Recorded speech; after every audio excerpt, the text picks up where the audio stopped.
옛말에 10년이면 강산도 변한다라는 말이 있다. 요즘엔 1년만 해도, 아니 달달이 눈부신 변화가 이루어진다. 마음 공부도 마찬가지다.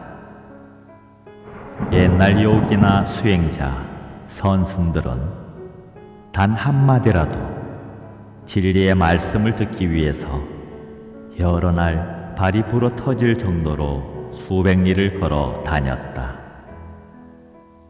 많은 고생과 더불어 비교적 긴 세월이 필요했다. 요즘은 어떤가? 지금 당장 뭐든지 참고할 수 있고 검색할 수 있다. 전 세계의 영적 스승들의 말씀들을 실시간으로 만날 수 있다. 공부하기에 얼마나 좋은 환경인가. 2000년 이후부터 깨달음과 영성의 시대가 활짝 열린 것으로 보인다. 수많은 사람들이 깨어나고 있다. 앞으로 더 많은 사람들이 깨달을 것이다. 옛 선사들은 깨달음은 세수하다가 코 만지기보다 쉽다는 말, 그 말이 바로 지금 이 시대에 매일매일 이루어지고 있다. 시크릿이란 책, 간절히 원하면 반드시 이루어진다는 끌어당김의 법칙이란 내용으로 전 세계 주목을 받았던 베스트셀러 작가 론다 번은 14년이 지난 최근에 2탄으로 위대한 시크릿이란 책을 내었는데, 2탄은 1탄과 달리 깨달음에 관한 내용들을 담고 있다. 1탄은 부자 되거나 소원 성취하는 기복적인 측면이 강했다면, 2탄은 마음 연구, 자기 탐구의 진정한 참나 깨달음에 대한 것이며 라마나 마하리시도 언급되고 있다. 요즘은 마치 깨달음의 황금시대라 할 만할 것이다. 이렇게 좋은 시절 인연을 만났으니 얼마나 큰 축복인가. 다만 자기의 고정관념이나 아집에 머물지 말아야 할 것이고, 잘못된 길로 나아가지는 않아야 할 것이다. 무엇보다 중요한 것은 에고라는 아상을 여의어야 한다. 아상이 중심이 되면 모든 것을 자기식으로 정리해버린다. 위대한 깨달음의 지혜마저 아르마리로 재해석해서 죽은 깨달음, 마른 지혜로 만들어 버린다. 아상이 사라지면 자연스럽게 인상, 중생상, 수자상도 함께 사라지고 불성이 훤히 드러날 것이다. 그리고 가장 조심해야 할 치명적인 것은 아만이다. 아만은 에고의 교만함이며 에고 존재의 끝판왕이다. 아만은 특히 도 공부 과정에서 도반들을 은근히 지배하고 교주처럼 노릇하고 싶어하는 도 닦는 에고의 자만심이기도 하다. 이렇게 아만하는 자는 수백 년의 시간이 주어진다고 해도 절대 깨달을 수 없을 것이다. 소탐대실이다. 그렇다면 올바른 길은 무엇일까? 올바른 길의 나침판을 방편으로 굳이 말해본다면 본성이다. 공부의 방향이 본성이 아닌 외적인 특별한 무언가를 추구하는 것이라면 다시 한번 살펴보라. 본성이 깨달음이고 깨달음이 본성이다. 본성의 깨달음은 비인 비과다. 원인이 있어서 결과가 만들어지는 것이 아니라는 것이다. 본성을 깨닫는데 무슨 원인이 있어야 한다는 말인가? 본성은 본래인 것이지 어떤 원인을 지어서 창조해내는 것이 결코 아니다. 탑을 쌓듯이 지식의 돌덩이들을 모아 차곡차곡 쌓아가고 있다면 너무나 잘못된 것이다. 창세기 11장에 인간들이 천국에 닿으려고 계속 쌓았던 바벨탑의 비유나 마찬가지다. 허망한 것이다. 깨달음을 이루기 위해 이렇게 하면 되겠지, 저렇게 하면 되겠지 하며 유의적으로 애쓰는 이런저런 노력들은 어떤 효험을 얻기도 하겠지만 오히려 거꾸로 깨달음의 가장 큰 방해가 되기 쉽다. 왜냐하면 생각 속의 가짜 나인 에고의 욕심이며 몸부림이기 때문이다. 깨달음을 비유적으로 말해본다면 꿈에서 깨어나는 것이다. 꿈에서 깨어나는데 무슨 복잡한 과정이 있단 말인가?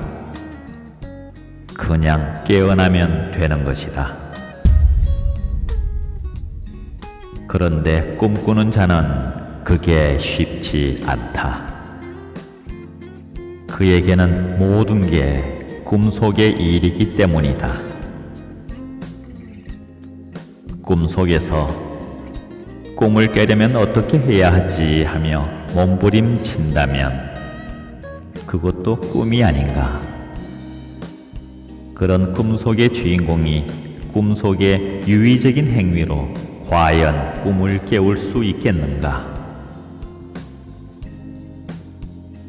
그래서 확 흔들어 깨워줄 스승이나 선지식, 경전에 도움을 받는 것이다. 그런데 만약 모든 가르침을 이해로 받아들여 버린다면 꿈속에서 꿈 깨는 꿈을 꾸는 것과 다름없는 것이다. 그래서 이해가 아니라 통해야 한다. 이해가 아니라 깨어나야 한다고 하는 것이다. 금강경의 일체유의법 여몽환포영 여로역여전 응작여시관이란 말씀이 있다. 일체유의법은 꿈과 같고 환상과 같고 물거품과 같고 그림자와 같으며 이슬과 같고 번개와도 같으니 응당 이와 같이 관하라 라고 하였다. 인도의 영적 스승 니사르가 다tta 마하리지는 꿈같은 미혹에서 벗어나면 그것이 바로 실제라고 했다.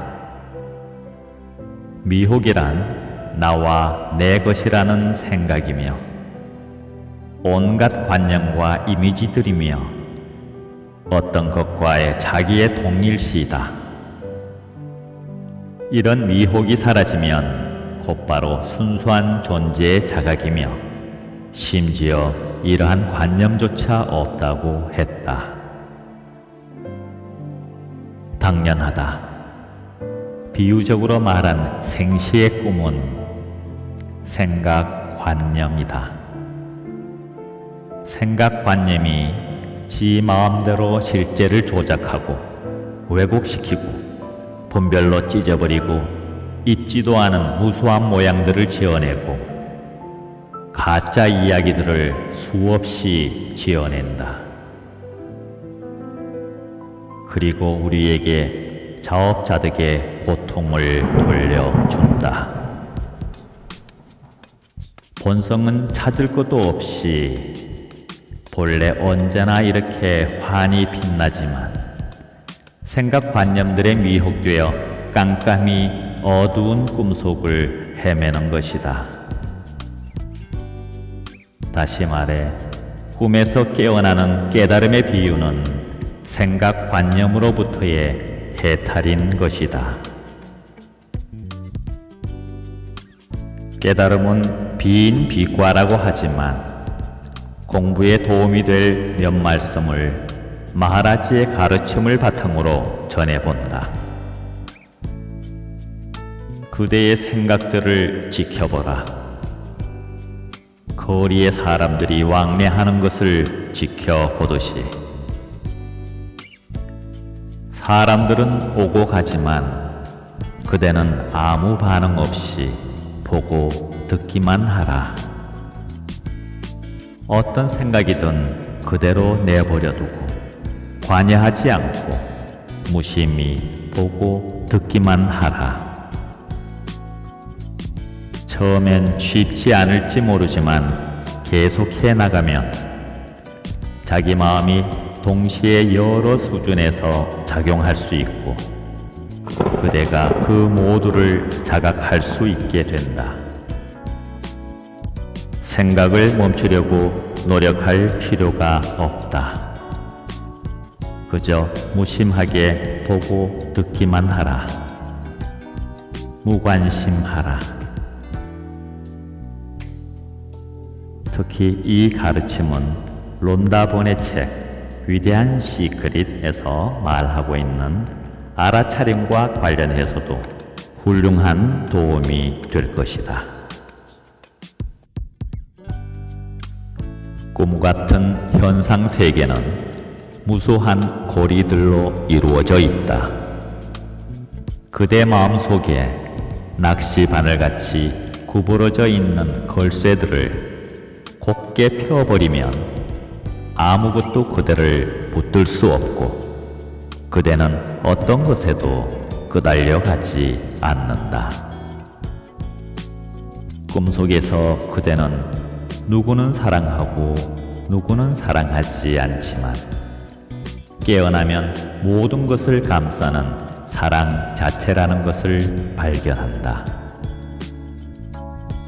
개체적인 자아라는 환으로 형성된 개인의 개인적 사랑은 아무리 강렬하고 진실하다 하더라도 늘 사람을 속박한다. 깨어나 전체성의 자유 안에서의 사랑은 모두에 대한 사랑이다. 전체성의 참나는 사랑 자체이며 하나를 사랑하면 모두를 사랑하는 것이고 모두를 사랑하면 하나하나 두루두루를 사랑하는 것이다.